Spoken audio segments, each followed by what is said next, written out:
आपने स्वामी जी बहुत ही खूबसूरत शब्दों में कहा कि राम ने खोया बहुत कुछ राम होने के लिए, लेकिन उन राम के लिए दुष्यंत जी कोई कुछ दल ऐसे हैं जो कुछ खोना नहीं चाहते हैं।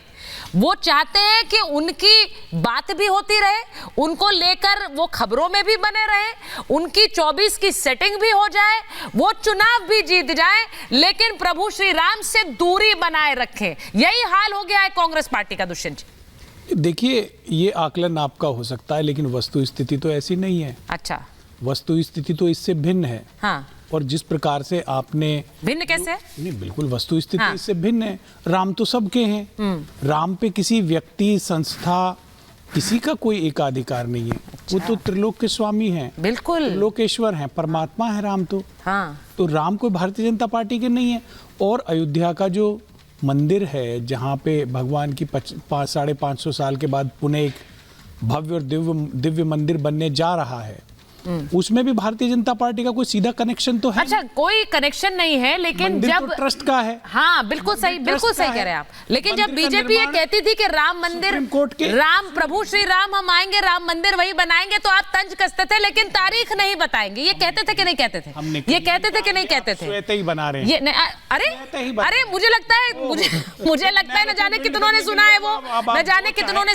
ठीक है, आपने नहीं कहा, आपने नहीं कहा। नहीं, किसी पॉलिटिकल पार्टी ने भी नहीं कहा। अच्छा। आप कांग्रेस पार्टी का जिक्र कर रहे हैं। कांग्रेस पार्टी ने ये कहा। अच्छा, मैं भूल गई, कांग्रेस पार्टी ने कहा था कि राम तो है ही नहीं। भगवान राम का मंदिर सुप्रीम कोर्ट के आदेश से आपसी सहमति के से बनना चाहिए। और कांग्रेस की सरकार, आदरणीय नरसिम्हा राव जी की सरकार तो बाकायदा पार्लियामेंट में विधेयक लाई थी राम मंदिर निर्माण हेतु।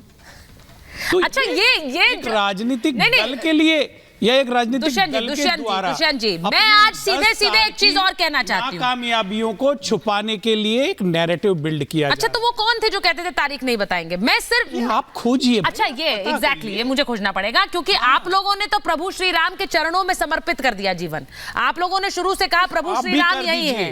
ये मैं इसलिए बोल रही हूँ, दुष्यंत आचार्य जी ने बड़ा अच्छा है, सुंदर बताया, बड़ा अच्छा है। लेकिन ये जो फूट पड़ी है कांग्रेस पार्टी में, जहां आचार्य जी कह रहे हैं, मैं एक बार आ रही हूँ राखी जी आपके पास, आचार्य प्रमोद कृष्णम ने कहा कि राम राज्य 22 जनवरी को पुनः राम जी विराजेंगे और राम राज्य की स्थापना होगी। अब ये आपको दुष्यंत जी थोड़ा खलेगा, ये थोड़ा खलेगा आपको। प्रेस कॉन्फ्रेंस में सुना नहीं, राम राज्य की बात कर रहे थे उनके प्रवक्ता, मैंने तो देखी।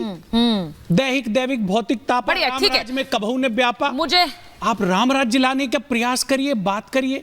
और भगवान राम का राम राज्य तो कितना प्रसिद्ध है। आपने जो बात कही है 22 जनवरी, अच्छा मेरे साथ आचार्य प्रमोद कृष्णम जुड़ गए हैं। मैं उन्हीं की जिक्र कर रही थी और आचार्य जी खुद हमारे साथ जुड़ गए हैं। वो इस वक्त अयोध्या में है और अयोध्या से ही आचार्य जी मुझे लगता है जय सिया राम कहकर आपसे मुखातिब होंगी सबसे पहले। आप अयोध्या में हैं इस वक्त। जी, मैं अयोध्या की पावन भूमि पर खड़ा हूं और अयोध्या की भूमि को, अयोध्या की मिट्टी को, अयोध्या की रज को अपने माथे से लगा करके आपको बोलना चाहता हूं, जय जय सिया राम। जय सिया राम। आचार्य जी, बड़ा अच्छा लगता है अयोध्या से जब कोई कहता है। आजकल तो वैसे ही जय सिया राम, मुझे लगता है हमारी भारतीय संस्कृति में तो जय सिया राम कहकर या राम राम कहकर हमेशा से ही मुलाकात होती रही थी। अब वो गूंज और ज्यादा, मुझे लगता है आवाज उसकी गूंज जो है दिल्ली से अयोध्या, अयोध्या से पूरे देश और पूरे देश से पूरी दुनिया में फैल रही है।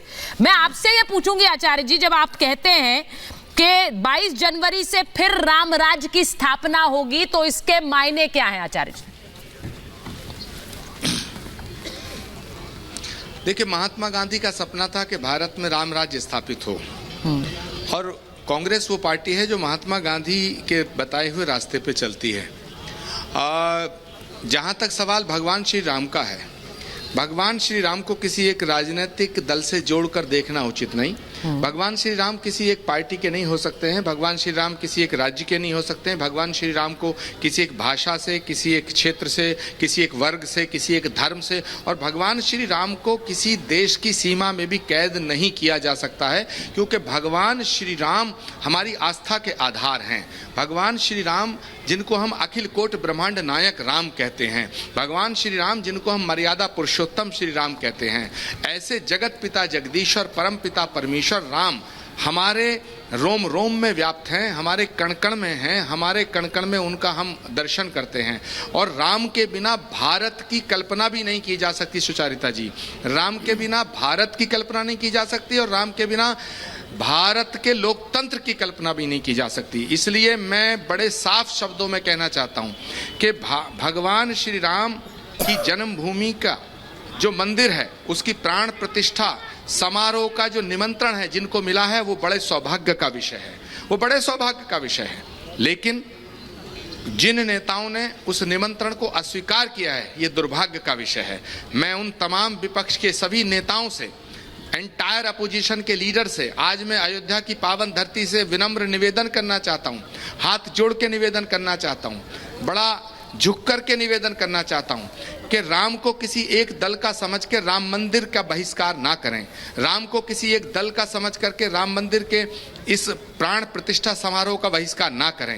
राम मंदिर का निमंत्रण जिन्होंने अस्वीकार किया है वो अपने फैसले पर पुनर्विचार करें। मेरा ऐसा मानना है कि कांग्रेस पार्टी के वरिष्ठ नेता मेरी अपील पर विचार करेंगे, मेरे निवेदन को स्वीकार करेंगे।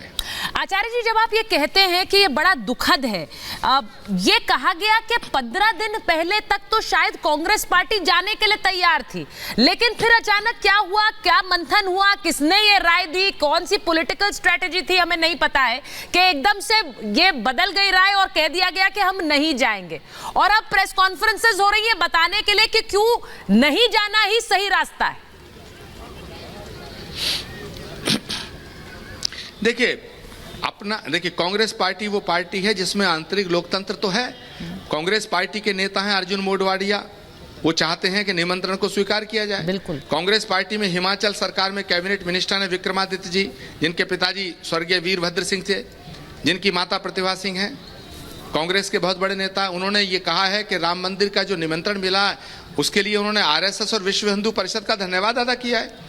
कांग्रेस पार्टी में मैं आज भी हूं। आचार्य प्रमोद कृष्णम चाहते हैं कि कांग्रेस पार्टी के हर नेता को रामलला का दर्शन करने जाना चाहिए। लेकिन सुचारिता जी, प्रॉब्लम यह है कि हमारी पार्टी में आपने एक सीरियल देखा होगा विक्रम बेताल, तो ये जो बेताल हैं कुछ इस तरह के बेताल हैं जो विक्रम के सिर पे कंधे पे बैठ जाते हैं जब, तो वो थोड़ा गलत फैसले हो जाते हैं। लेकिन कोई बात नहीं, मैं अपनी पार्टी के तमाम नेताओं से ये कहना चाहता हूं कि गलती हो गई उसको सुधारा जाता है। लोकतंत्र में ऐसा नहीं है, कई बार नरेंद्र मोदी जी ने कुछ फैसले किए, जब देश की जनता ने उसका विरोध किया तो फैसले बदले गए, आपके सामने हैं। ऐसे ही अगर कांग्रेस पार्टी के कुछ नेताओं ने यह फैसला किया है कि भगवान श्री राम के मंदिर के निमंत्रण को अस्वीकार किया जाए, तो मैं चाहता हूं उस फैसले पर पुनर्विचार किया जाए। और मजेदार बात क्या सुचारिता जी, जिन नेताओं ने वो चिट्ठी जारी की है, अस्वीकार शब्द जोड़ा है, जिन्होंने उस चिट्ठी में अस्वीकार नाम का शब्द जोड़ा है, उन नेताओं के नाम में भी राम है। तो राम से विमुख होकर के भारत में राजनीति करने की कल्पना ना करें, इसलिए इस गलती को सुधारें।